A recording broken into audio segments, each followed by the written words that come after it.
Hello, everybody, and welcome along to another one of these interviews for the BTPA, the Bowen Therapy Professional Association, with me, Ben Calder. And I'm really, really pleased today to have Gus de la Querra with me from the Body Rewired, who, a little bit of a celebrity character in our Bowen world because you and your guitar turn up in various places at various times. But really, really pleased to have you with me, Gus. Thank you for joining me. Thank you for asking me, Ben. It's I've been following you for a while now as well. Although we haven't actually officially met. I think we've bumped into each other once or twice. But yeah, no. So no, thank you for asking me. It's great to be here. Yeah, I think the last time we had a ships in the night moment was at the Bowen conference, which I think would have been about 2018, wouldn't it? Around there, 2017, 2018, I think. Yes. Yeah, Yeah. No, sure. it was just because you were actually a speaker there, weren't you? That's right. Yeah. I was Right. sharing a bit Yeah. about So integral theory and qigong and that's various it. bits Yeah. there. Yeah. So Yeah. yeah, that was a good one. Yeah. And certainly you've really been on my radar over the last few years. Just because the lymphatic work, which I find really interesting, that's been a cornerstone of stuff that you've been doing. B, the Vegas work, which is, I think, some of the stuff that you're probably most popular for, certainly on social media, where you've produced a lot of really, really good information. And so anybody that hasn't checked out Gus's work, especially via Instagram, there's a lot of really, really good stuff in there. And also, I see you're moving into the functional medicine, the immune system work as well, and that being a really key part of a program that you're now developing, Reset 101, that's available via your website. But we're going to get into that a bit later on. Sure. But I Sure. want to, you've got a history going back over 35 years, bodywork and various things. But I'd really love, especially for anybody that's maybe not come across your work before, first of all, tell us a little bit about how you got to where you are today, what got you involved in physical therapy, and what your introduction is to Bowen as well. Yeah, I mean, yeah, 35 is a long time. I know, I look 25, but yeah, it's about that amount of time. Um, so you can be forgiven. No, so my interest originally, really, my favorite subject is still used to be biology. And my brother used to be at that time into bodybuilding as well. I'm talking sort of late 70s, early 80s. And so your big brother does things and you sort of get interested in what they do as well. So I got into the fitness side of stuff. That was my sort of original introduction to the body and how the body works and function, anatomy, etc. So I was still in school, really up for that kind of thing. And then when you finish high school, you sort of think, well, what am I going to do next? In my head, physiotherapy was sort of, well, I'd like to do something like physiotherapy, but physiotherapy, I just in my head at that time, I was thinking physiotherapy just for old people, rehab, all those kind of things. So I sort of parked that, far away, and then got more into the fitness side of things. Became a personal trainer and fitness instructor, etc. Then moved over to the UK end of '99, and then I was still doing the fitness training stuff, and then decided, but I need something more. I need more information, and so I started getting into sports therapy and sports massage, deep tissue work, etc. And then I was in a workshop, and there were two Bowen practitioners on the workshop, and they said, "Oh," I was still trying to do physiotherapy. I was still trying to think, how can I go and study physiotherapy? But timing wise, it just wasn't going to work out. I already had a practice. I was busy in my sports therapy practice, and they said, "Oh, we wouldn't worry about the physiotherapy. Why don't you go try the Bowen Technique?" And I was like, "What's a Bowen Technique?" And they go, "Oh, you do fetal things there, walk out the room." I was like, "Okay, that's just not my thing by the sounds of it." And then once again left that behind. But 6 months later, I went online and found the Bowen forum. It was before the days of Google. I think the search engine there was Yahoo or Alta Vista or something. And I went online and I found European College of Bone Studies. But first of all, I found this forum about all these therapists talking about all these things that they are busy dealing with and treating. And I was thinking, and here's me slaving away, trying to soften somebody's glutes for 45 minutes. And they're busy treating asthma and they're looking at helping people with this and that. And I was like, I want a piece of that. So I went on and I found the European College, then ECBS, now CBS, European College of Bone Studies. And then went straight into a training course with a guy called David Howells, who was my teacher. Lovely guy, originally a chiropractor, and he was in the Bowen scene since sort of early 90s. And that was my Bowen journey. But I must admit, my whole 12 months through my Bowen journey, I was thinking, they're pulling the wool over my eyes. This is not going to work. They're taking my money, showing me all these weird things. It's not going to work. I think for a lot of people, it's like that, right? When you start going to Bowen. But then, yes, the results started coming in. And then I had to make a decision the one day, as in my head is saying what Bowen stands for and the way Bowen works, but I was still doing the opposite a lot of times with my deep tissue work and everything. And so one day I decided, for my mental clarity, I have to decide which way I want to go. And so just over 20 years ago, I decided Bowen is the way that I want to go. And that's when it all shifted for me, and sort of the journey started from there onwards.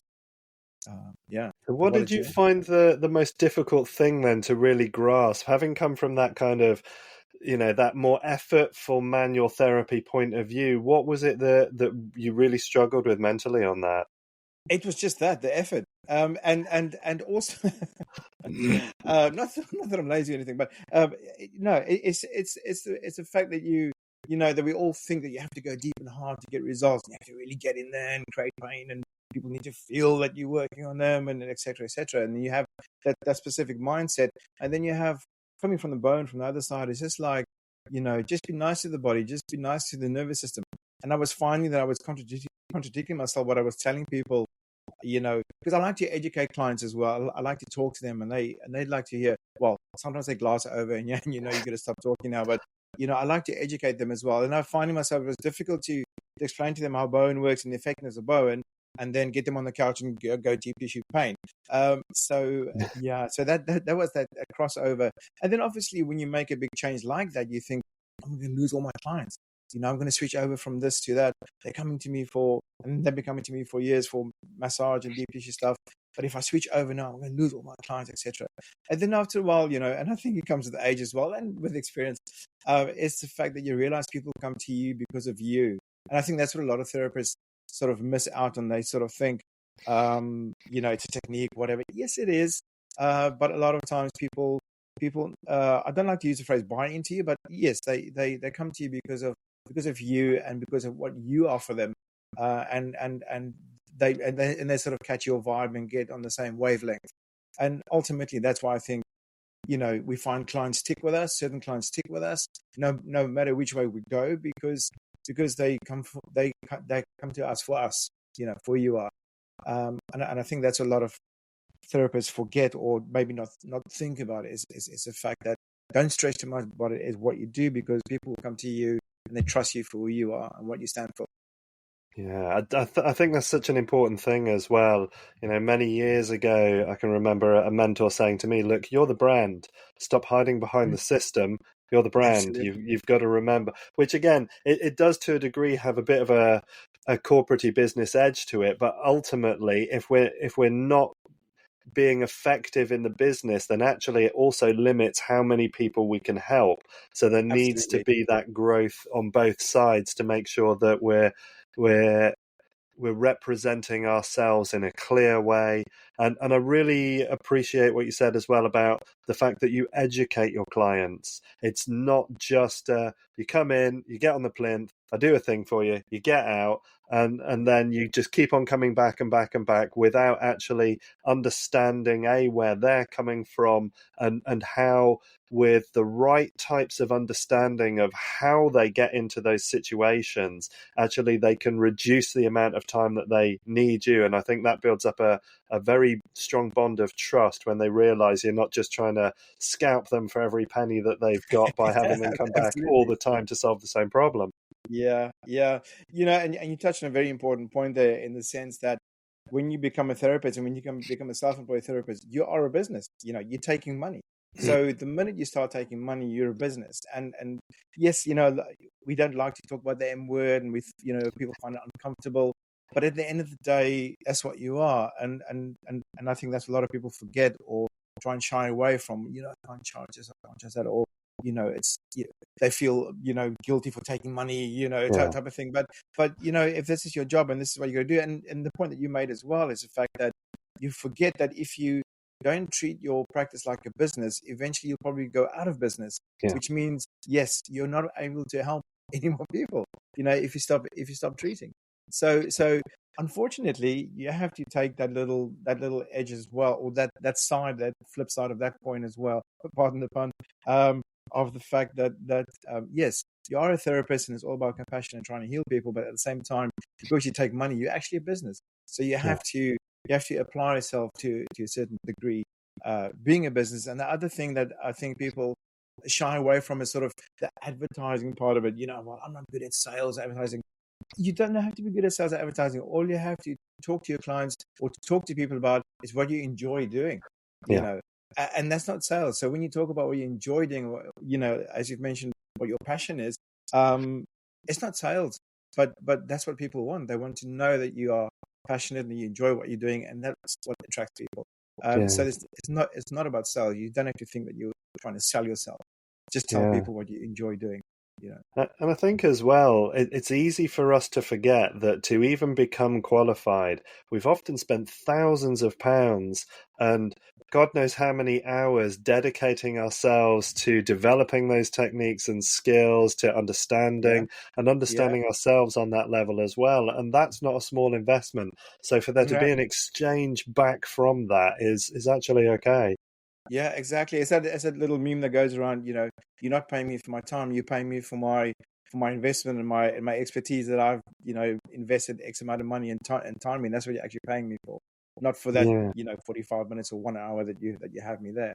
yeah. So yeah, yeah, And it's interesting as well that in your kind of own development away from that kind of heavier sports massage, part of which is mindset, one of the things that has stood out to me just this last couple of weekends, I've been away working at the Eden Festival, the Soul Revolution Festival, yeah. I sharing saw that. Bowen Yeah, with people. And there's been Thai massage practitioners there, both traditional Thai and some of the kind of the adaptations in there.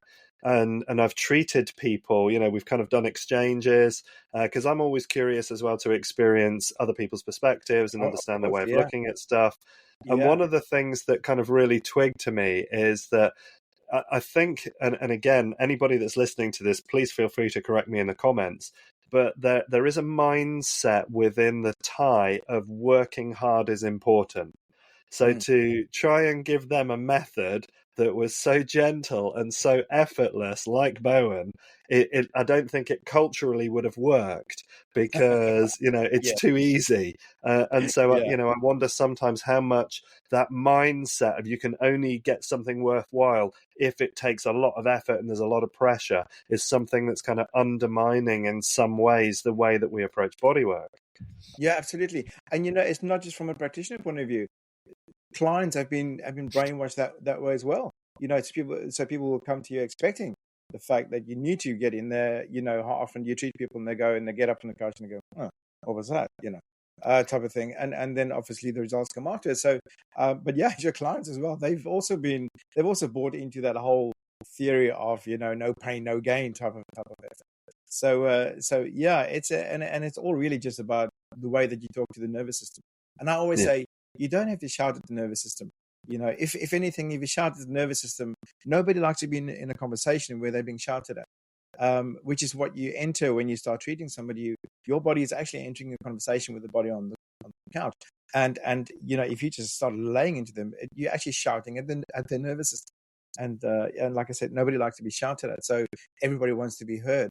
And so there's that two-way conversation of you give the body as much, allow the body or get the body to allow you to go in with your hands-on work. But if the body doesn't want you there or doesn't, give you that feedback of allowing you in, then you back off. So yeah, yeah, it's this whole brainwash thing that yeah. that's been And going on for decades. And I think conversation is a beautiful way to frame it as well. It is a dialogue.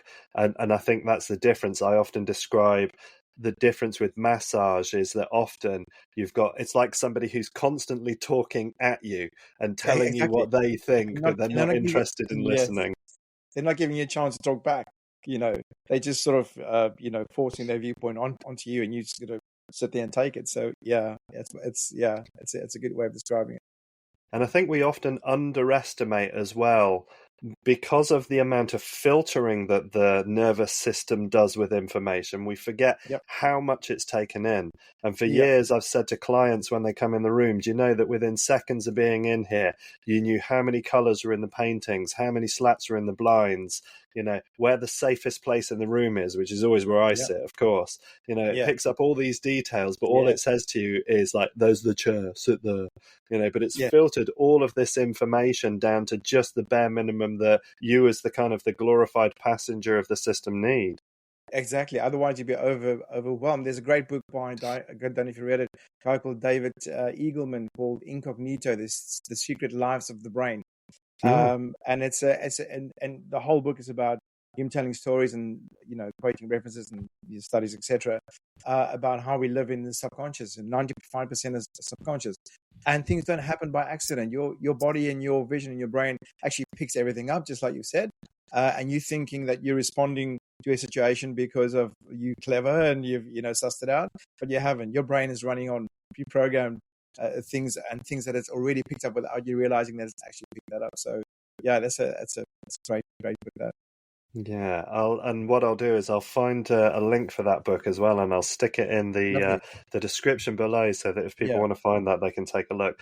And this is one of the things I love about these conversations is that, you know, yourself and all the other great teachers that I've been speaking to over the last couple of months, you've all got these vignettes of information, these things.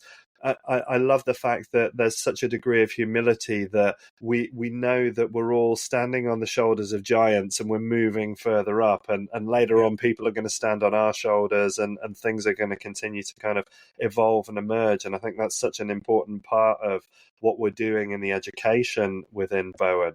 But I'm kind of curious, you know, especially within your Bowen work, what's really changed in the way that you practice? Are there any kind of beliefs that you feel that you held on to at the beginning that you've dropped, or is there anything that you've really embraced that you were resisting before, apart from the simplicity and the ease? you're gonna get me into trouble now, aren't you? Yeah, Um, definitely. Let's go there. You know, times change. It's time that we continue to move forward. um, I think the biggest change for me, and I still see obviously teaching.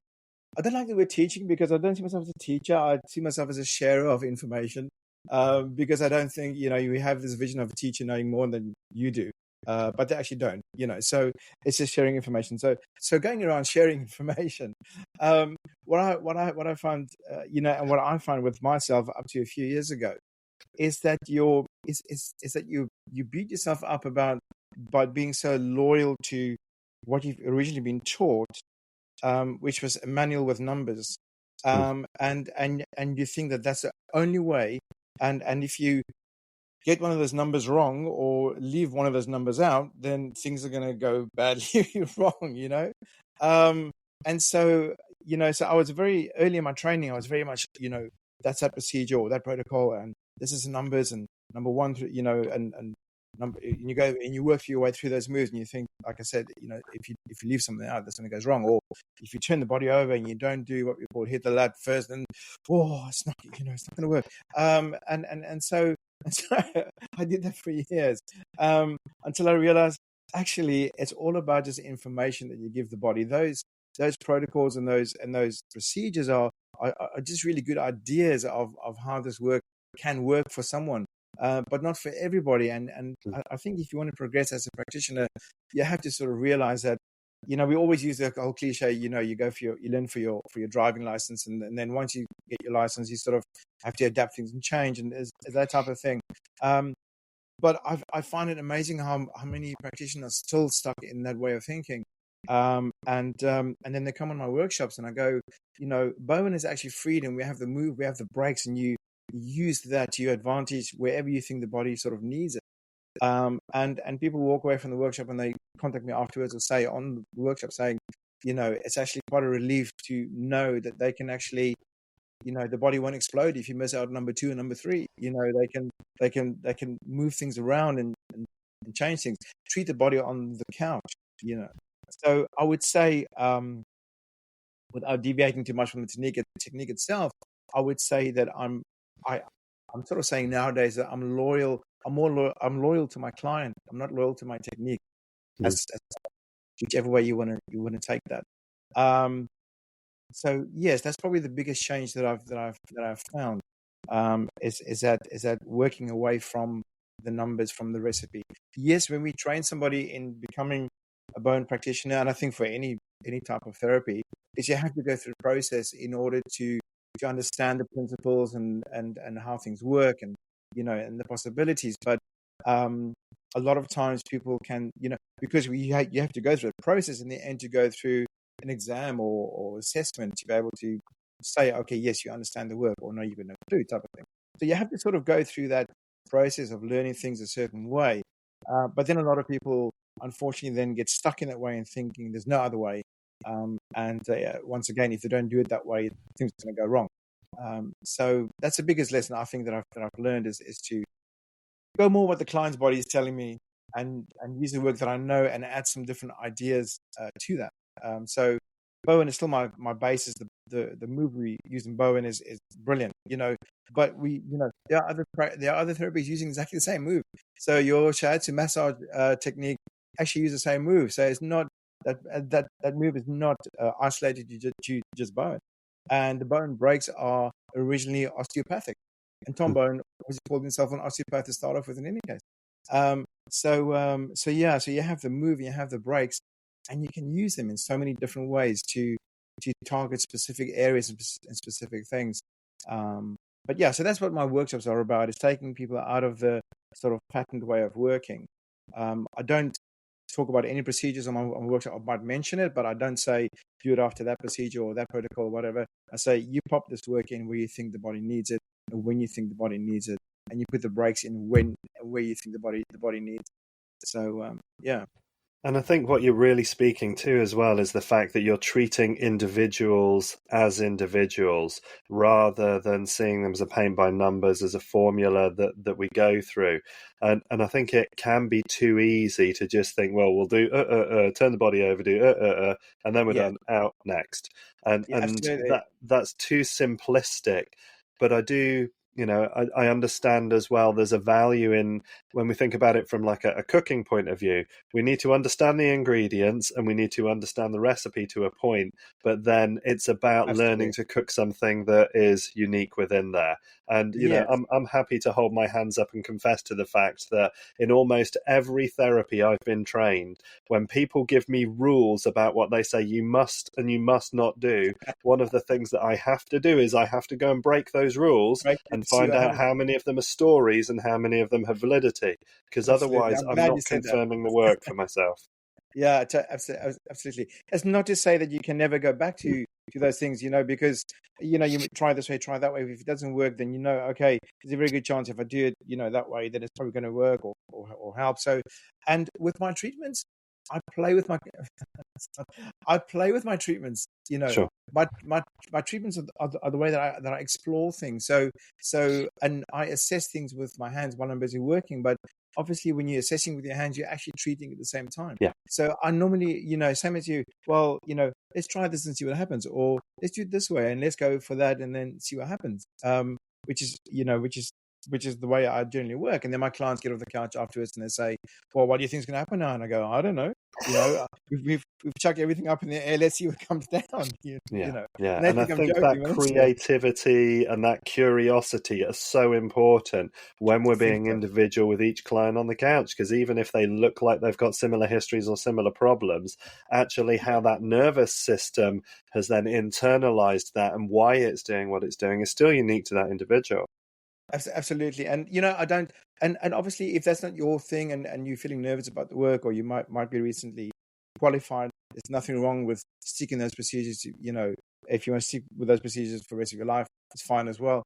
But if you want to develop as a practitioner and really get to understand the work, then I think you have to just go off here a little bit, try a few things, differently, and see what happens. Yeah, I mean, I'm certainly as well one of my mentors in epigenetics, which we're going to get onto a bit of your functional medicine stuff in a moment.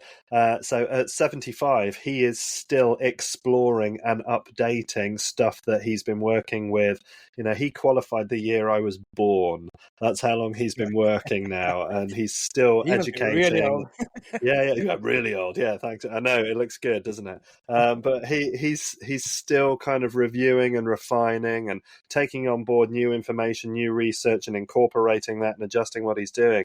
And I think that's so important if we've got any approach to health, is not to close the doors on potential new information and what that can lead to. Sure. And of course, the biggest source Yeah. of that is right there in the client. Yeah, absolutely. Yeah. Yeah. So let's move on a little bit, because Yeah. one, you know, I know, for example, obviously you, Bowen practitioner, you're a teacher of McLaughlin scar tissue release as well, but and I've known like your work through lymphatics, through Vegas, and now you've put together a program which is Reset 101, which has that Vegas, lymphatic, and immune system as three key components, which again, I love that as a combination. But I'd love for you to just take us through why you want to put those three components together and what you think that interrelationship is between them. Sure. When I was teaching for CBS for the Bowen College for quite a few years, and then left the college, and I thought, right, I still want to teach, but I want to do my own thing. And so I teamed up with my friend and colleague Paula Essen, and after we both left, and we obviously, with the Bowen work, we know that we definitely, there's definitely a parasympathetic response in there. So i.e. your vagus nerve is getting activated big time with the way the treatment works. But also Bowen is really good for assisting lymphatic work. And so lymph was the first avenue we sort of went into. Got involved with the lymphedema training academy as well. And so we brought out the lymphatic Bowen workshop, which was a 1-day workshop. And then I wanted to go further into that, and Paula wanted to do a few things. So we sort of went our separate ways, still best mates. But yeah, so I then took the Bowen the lymphatic work to a 2-day workshop, incorporating more work obviously into that workshop. And it's great because once again, it's the Bowen moves and everything, but just more specific lymphatically, we started making a bigger difference. But then I started realizing actually, all the key areas for lymph that's really important, you're actually working vagus nerve at the same time. So when you look at the neck and the face and all the cranial stuff around there, and it's so important for the lymphatics, for the lymph in the brain, to be able to drain properly, and a large proportion of the lymph in the brain actually drains into the sinuses. So bang, you get onto lymphatic straight away there. But trigeminal nerve is there, and in the brainstem, your trigeminal nerve hooks up to your vagus nerve in the brainstem. So what happens in trigeminal happens in vagus, and what happens in vagus doesn't stay in Vegas. So that's a big combination. All of a sudden, that when you start working lymph, you're actually working vagus as well. And when you go down, which you don't really cover as part of training generally, is all the visceral stuff, all the abdominal work, and it's so important. But so important lymphatically, but once again, your vagus nerve wraps all the organs. So as soon as you start working lymphatically around the visceral area and abdominal area, you're stimulating vagus at the same time. So those two areas sort of started. So I was running originally a separate course for 2-day lymphatics and 2-day vagus. And then I started getting into the functional medicine side of stuff. And then I realized more, or became more aware of the fact that when you're doing body work, you're actually triggering the immune system at the same time. You can't help but do it, as soon as the body needs to read information from thoughts, from touch, vision, hearing, etc., those things will trigger an immune response within the body. So, and your vagus nerve is your anti-inflammatory nerve and an immune system regulator, and your lymphatic system is a transport vessel of your immune cells. So all of a sudden I was thinking, oh, look at all this. What am I going to do now? Where am I going to go with all this? And so so when I started getting more into the functional medicine side of stuff, I thought, right, so you can actually start putting some of this work together, and you can actually So my Reset 101 workshop, and I brought on a mentorship now as well. The 2-day workshop sort of covers the crossover points of where you will work the lymphatic system, but also very effectively work the vagus nerve at the same time. And then a part of the workshop is actually introducing people to a fairly sort of unique way of looking at functional medicine in the body. And I think we had a chat about that a while ago via Instagram about TH2 and TH1 stuff. So I got introduced to the work of Dr. Stuart Gillespie. I got interested in his stuff via Perry Nicholson's Stop Chasing Pain, because he treated Perry Nicholson, and got involved with, got into Stuart Gillespie stuff, and then did a mentorship with Stuart. And Stuart's work is all about your TH systems, and you'll be able to see where your clients are stuck. So I don't want to get deep into it, but the innate immune response, and then you have the acquired. So when your innate immune system can't cope with stuff, then it will call on your acquired or adaptive immune system to start helping out.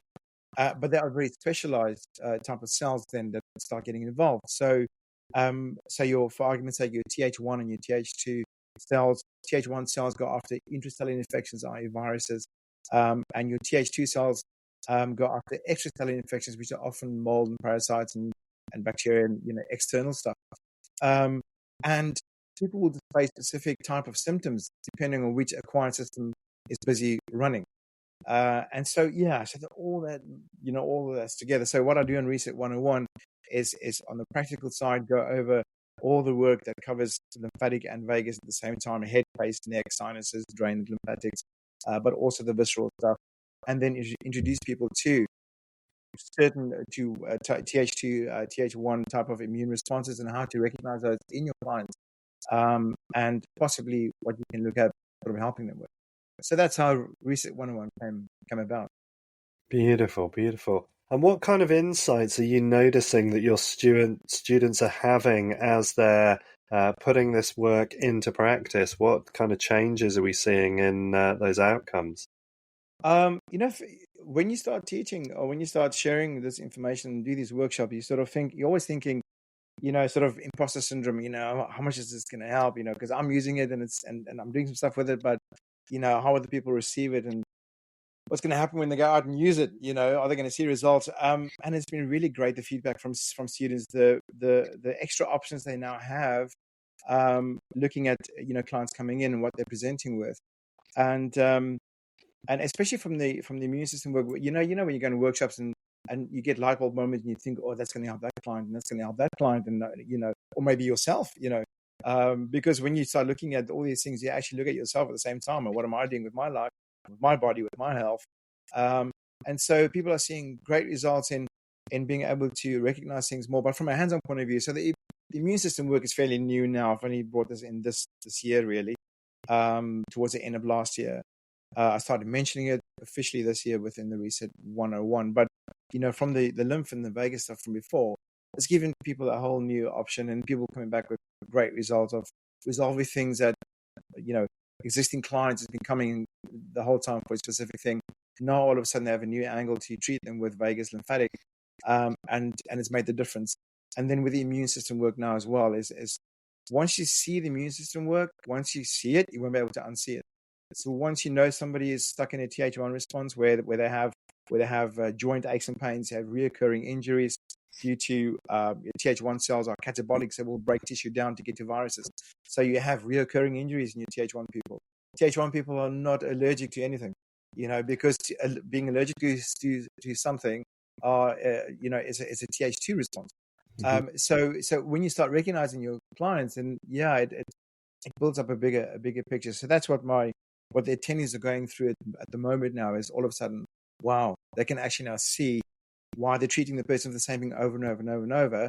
And it's not actually a musculoskeletal problem, because as you know, once things start going on for too long, immediately there's an immune system issue. Well, there's immune system response with any type of injury, being it acute, but especially chronic. And people get stuck in these chronic responses. So it's not like, so you have this acquired response, TH1 cells, TH2 cells, TH17 cells as well. You have these responses by the immune system, but what will happen often is people will get stuck in that response. And you can pick up those responses from childhood, that people get stuck in that acquired response and not being able to get out of it. now later in the 30s, 40s, 50s, now they're displaying X, Y, and Z conditions, but it's been actually coming from years and years ago. And so, yeah, so that's part of the workshop, and just making people a bit more aware that when you're doing body work, you're actually also treating the immune system. And yes, you can treat lymphatics, and yes, you can treat the vagus nerve, and yes, you think you can treat fascia. But at the end of the day, as soon as you touch the body, you're actually touching everything.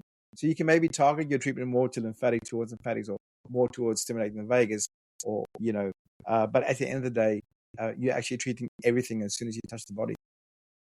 So it's good to be aware of those things, because we're not taught anything about the immune system. But yet, when we do body work, we're actually triggering the immune system. So yeah. And I think it's really important as well. I mean, again, I think for especially Bowen practitioners and students listening, I think one of the big takeaways within what you're saying as well is the fact that if you're not getting the results that you expect to, don't think it's because the work you're doing is not good. It's just that maybe the picture is more complex. So the devil's advocate part of me also then is curious, because you're talking a lot about being stuck in responses there, is also curious then about adding the emotional side into that, which is something that within the epigenetics work that I do within kinesiology and that functional kind of nutrition work in there, we also kind of highlight the fact, well, sometimes those patterns are in there because of emotional cause as well, and 100%. that often will need support in there. So is that something that we might see when we get to Reset 202? Are we going to have a fourth dimension in there as well, do you think? Reset 2002. Yes, I mean, emotions you can't rule out, obviously. So we sort of touch on the insular cortex stuff as part of the vagus work, and how the insular cortex is involved with putting it all together, including your emotional side of stuff, and how when your brain can't deal with the emotional type of things, it will then kick it out somatically, and you'll feel it as your back pain, and you feel it as X, Y, Z. But that the emotions carry an immune component to them as well. Because when you start stressing and you have trauma, you have immediately a cortisol response. One of the things is the cortisol response, and if that becomes chronic, cortisol is catabolic. Initially cortisol is anti-inflammatory, right? So, but when you have chronic release of cortisol, it becomes catabolic. So is your reoccurring injuries and your reoccurring aches and pains created by this cortisol response, is that actually due to your emotional and to your trauma stuff that's actually kicking off this cortisol response the whole time. So once again, then Vegas comes in, So yes, it's probably something that at some point I will get into, will have to get into.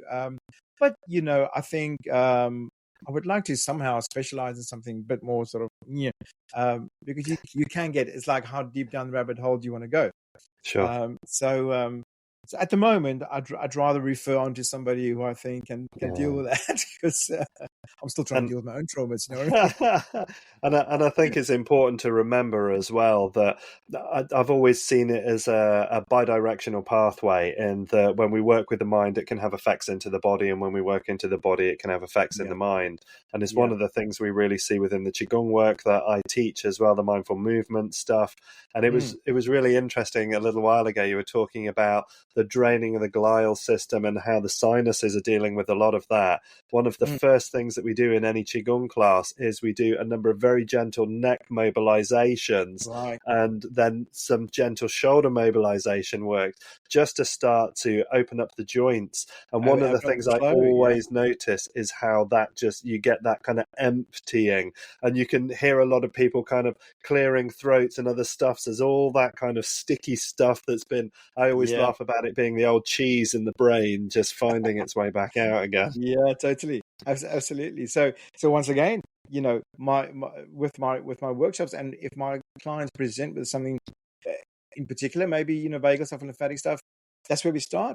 And we so sort of not maybe brainwash is maybe a strong word, but we so sort of make use of the fact that you've always got to start your client face down, and and then you do this, and you can start face up. But if you're looking at trying to same as you guys with a Qigong, trying to start clearing things, you've got to start at the openings, so you can't have the shut fire exit and chase people out of the building. The fire exit has to be able to open up. So we often will start with clients face up, open the exits first of all, and then you start working away from the exits. It starts sort of clearing that way. But at least the exits started getting attention. And the point that you made as well is the fact that often people think, oh, I did something wrong, or it's me. You can't touch the body and not get a reaction from the body. It's not how it works. It's not how we wired. As soon as you touch the body is listening. The nervous system is paying attention. Everything is starting to get hyped up as soon as you touch the body. So people should never worry that what I'm doing is wrong, or it's not working. I'm doing something wrong. You start creating reaction from the body the minute you touch the body. Maybe it's not the one you want or that you're looking for, that your client's looking for, but there will be a reaction. And the body you treat today, if you take that same person a few days later and do exactly the same treatment, they can have a totally different response to exactly the same treatment, the same body, because the body that's lying on the couch today is a different body lying on the couch tomorrow. And that's what people also, I think, maybe not aware of or forget. It's that, you can do the same treatment on the same body a few days apart and get a pretty different result because bodies change. And so people should never think, well, no, what I'm doing is wrong because it's not working. It's not you. The body just needs more information, maybe from a different angle. Yeah, absolutely. I love that. I'm curious as well, just because of some of the topics that we're going through at the moment. What do you wish somebody had taught you when you were early on in your practice that's now become fundamental in your expressions of bodywork?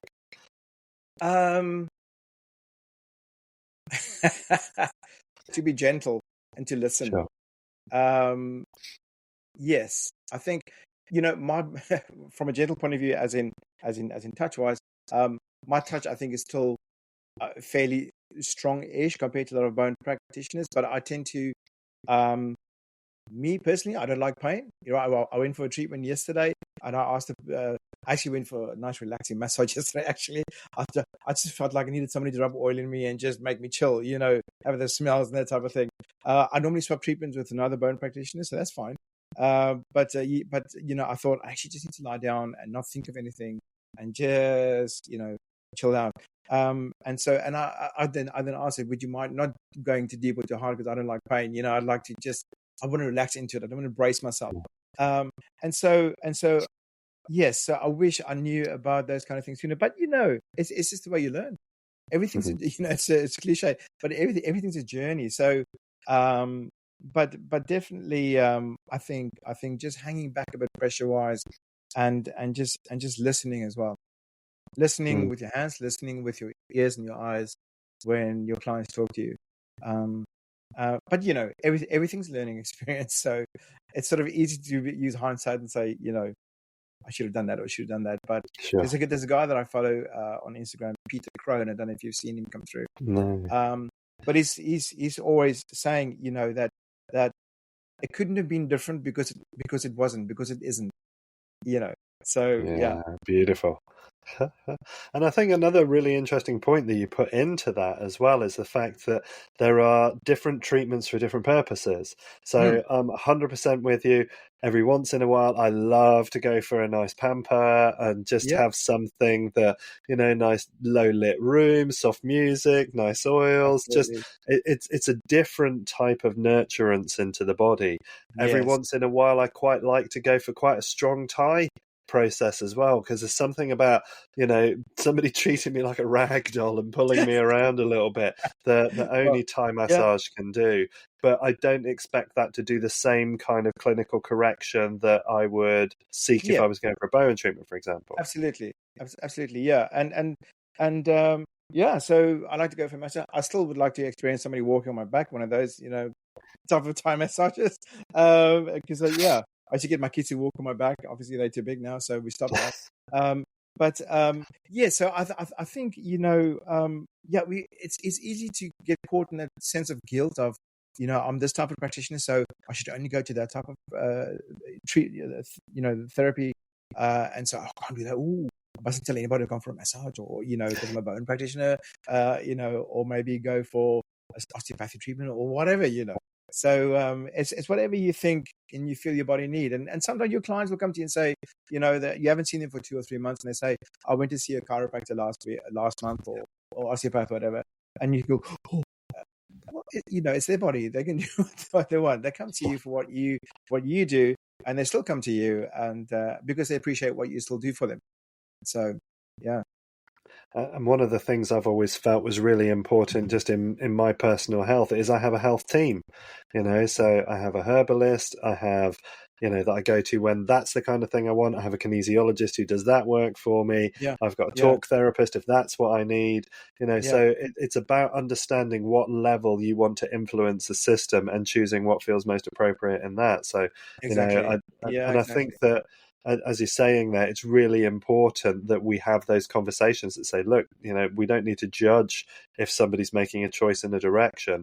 I love going for acupuncture. I love my acupuncturist taking my pulses and just needling me on the basis of that, and just watching the responses in my body from a process like that. So, and I think you as a practitioner learn from that as well. Yeah. It opens it opens your scope, it opens your vision. Otherwise you can get so sort of, isolated and tunnel vision in what you do, and that's anyway being it once again. That I think it's good to experience, as many treatments as possible. Yeah. Good for and you the get soul. those nice conversations as well. You get Absolutely. to exchange thoughts, ideas, philosophy, and again, as you said, that's part of that growth, that learning, that expansion over time, for sure. So I'm curious then, as well, as we're kind of into that space, where do you see kind of manual therapy such as Bowen evolving in the next 10 years? When you're looking at who's teaching, what they're sharing, the approaches that they're using, what kind of stuff are you seeing as kind of that evolving edge, aside obviously from Reset 101? I mean, there are many practitioners, many Bowen tutors teaching many different things, which is great. So you got, Graham Pennington stuff, and you have, there's loads of them, showing you different things, which I think is the way forward always. Once again, because you broaden your horizons, just thinking what the manual originally said is what you need to stick to, type of thing. So yeah, it's difficult, because Bowen obviously been going for quite some time. And I think, unfortunately, what's still happening is this big divide and this big, all the politics and everything involved in that. And I think, to an extent, that's definitely holding it back. So it was great. I was sort of involved with the Bowen Summit with the guys from Australia, with these two hands film that came out, and so I was sort of involved there. But and we had a Zoom. I remember we had the Zoom before the event, and there was one or two of the tutors from Australia's side. They were sort of highly against the fact that that they brought Robert Schleip in to talk about it, and they were saying, we don't need Robert Schleip. Sort of, I treat 100 people a week, and I've never done any advertising. We don't need Robert. But it's like, Robert Schleip has got tens and 100,000 followers around the world. We need people like that to actually drop the word, drop the Bowen word, and say, this is what the Bowen guys do, and this is how I think back the response to it. Because I think we were at the same fascia symposium that you and Robert Schleip spoke about fascia in the latest research.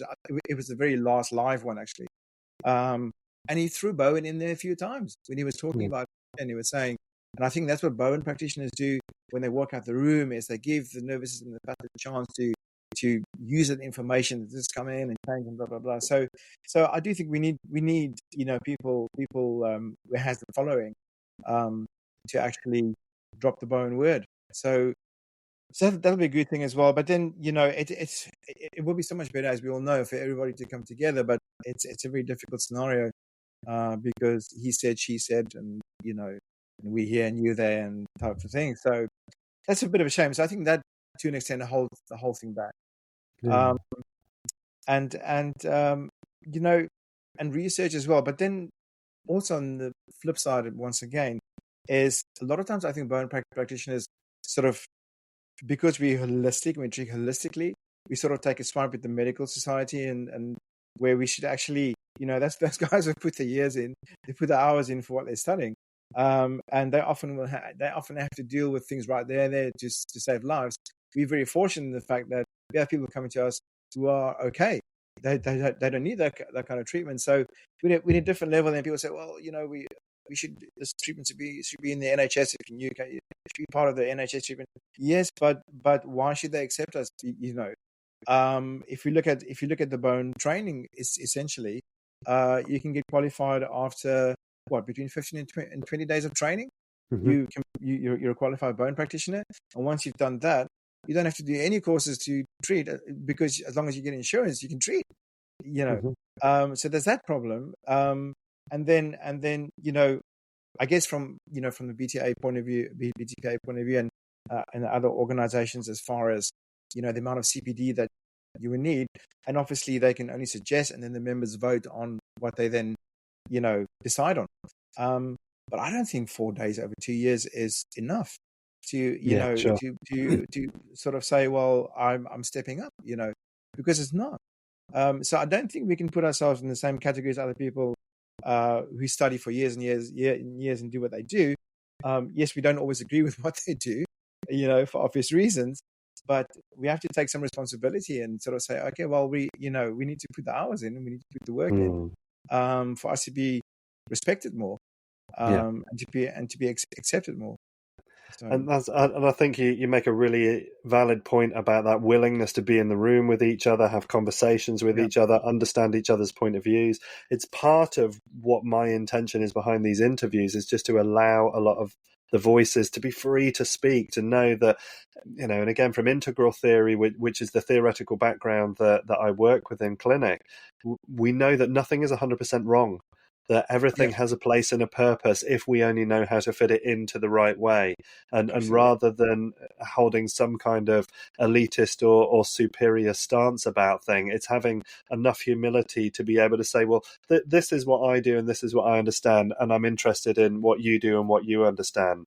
And I think when we know how to use each approach for what it's best at, and not to be trying to draw that this is the everything, we can do everything with this thing, we need nothing else. The example you gave with Robert Schleip, of course, the guy's got so much experience and understanding in his work that we'd be foolish not to listen to that, explore that, and just to allow those viewpoints to become part of that growth process that we're going through. It's so important, and to have that integration over time with services like the NHS and so on, which we know is on its knees, and we need to be in a position where we can say, look, in this way, with these tools, we can help these bits. Can that be of service to you, and how can we integrate that with you? And like, as you say, Paula, who you mentioned earlier, the work that she's done with the Northern Integrated Health Practice, and her willingness to engage. That just showed that it was possible if you approach it the correct way. So no, absolutely. But we'll get there, Gus. We'll get there. We're gonna keep on doing it. We're gonna keep on doing it. I'm curious to the finishing line. Yeah. Maybe not tonight, but we'll get there. We're on it. And again, people like yourself who are more open and who are more willing to listen and take bits on board without. And I think it's that it should only be done this way approach that is causing the harm. And, again, as we start to move through that and grow from that, as daft as it is, some things can only happen when some things die. So, it might take a little bit of time before we get into certain places, but we've just got to keep on being true to what we're doing and keep on speaking up. And I think we'll get there. But as an almost final question, penultimate question, I'm curious about what you think we should be exploring in body work that isn't being given enough attention. Oh, that has to be the immune system. It has to be in the immune system. We know, as you know as well, when people come to us nowadays, their problems are systemic. Their problems are systemic, which means, yes, we can, with the hands-on work that we do, we can make a big difference, but we can only do so much. So I think, which you already do as well, is you have to start looking at the bigger picture with your hands-on work, thinking, start moving away from just it being musculoskeletal or being you touching, you working muscles and you working fascia, to that extent. We have to look at what the immune system doing. I can remember when cancer was 1 in 9. Cancer is 1 in 2 now. Yeah. Autoimmune diseases are on the rise. All these things are just going up and up and up, and becoming more sort of there in your face. So I think as body workers, we need to start looking a bit more on what we can help our clients from an immune point of view, because it's these problems are systemic now, and they're not going to go away. And we need to know a little bit more about it's just basic stuff that I just touch on the Reset 101 and the 8-week online mentorship, which I go in a lot more detail with. But just simple gut health things. Simple things on how to I don't want to use a V word, but I'm going to viruses. Viruses. But how to we'll never get rid of viruses, but how to play them a little bit, how to try and contain them a bit. Just things like that. And my other big thing is mold toxicity as well, which is so rife, but we don't know it because we don't know what we're actually looking for. But almost every third client or fourth client that I speak to and start asking the questions, there's some mold toxicity involved there.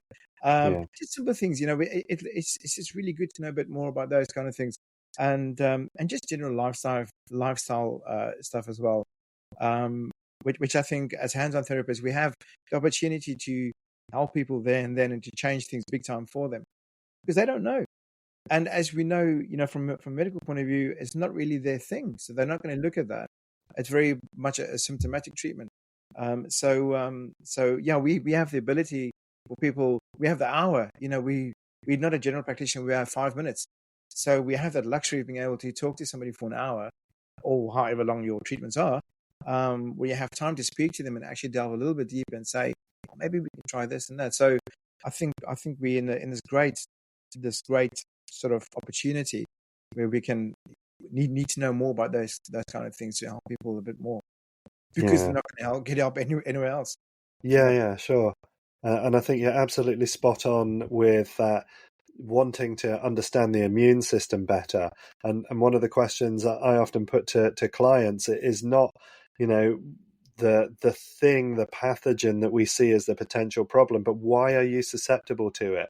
What is it that's either in excess or deficiency in your system that prevents your immune system from adequately dealing with whatever it is that's encountering? And we know from the thing that happened the other year that most of the people who had serious and chronic cases were so severely vitamin D deficient that their immune systems just weren't able to function. Something so simple, so easy that we can deal with. And yet those are things that are being overlooked because certainly from a mainstream medical point of view, they're just not financially lucrative. So exactly. Yeah. And also knowing that your acquired immune response, when things becomes a bit tough, the pathogens and things that our body has to deal with, and switch over to acquired response, that acquired response is not going to stop until the problem is solved that it's trying to fight. And so it's like the Terminator. So your T cells are in a positive feedback loop. In other words, they won't stop until the problem is dealt with or controlled. So so all those little things, and like you say, what people are deficient in, etc., etc. It's like, it helps to know those kind of things, because something simple like that can make a massive difference. Yeah. Beautiful. Thank you so much, Gus. It's been, we're nearly at the top of an hour on top of that, so it's been a wonderful discussion here with you. I've really enjoyed that. For people that want to learn more about you and your work, where's the best places to send them? And we'll stick some links to that in the description. The best place really is, if they want a bit more information on what my courses cover, is to go to www.thebodyrewired.com. That's the website, and obviously, and then they can follow me on Instagram at The Body Rewired, and my Facebook business page as well, from a Facebook page, The Body Rewired as well. And I keep on throwing things in there so they can follow me. Just daily tips, things that they can help themselves with, things that, if you're a practitioner, that you can apply to your clients. But those are the places where I tend to hang out: on Instagram, Facebook, and then the website for more details as well. Brilliant. Thanks, Gus. And I can highly recommend his Instagram. Absolutely. Always full of really interesting stuff. Really enjoy seeing your content there. Gus, really appreciate your time today as Thank you well, very much. and look forward to seeing you in person again soon. So, Absolutely. And one day somebody would have to interview you as well, because you no, need to come on the show as well, right? that's not going to happen. That's Absolutely. No, I think it's probably not. fine. I think I'll speak to PT Bay and I'll volunteer for that and give you an interview. I Brilliant, think it's needed.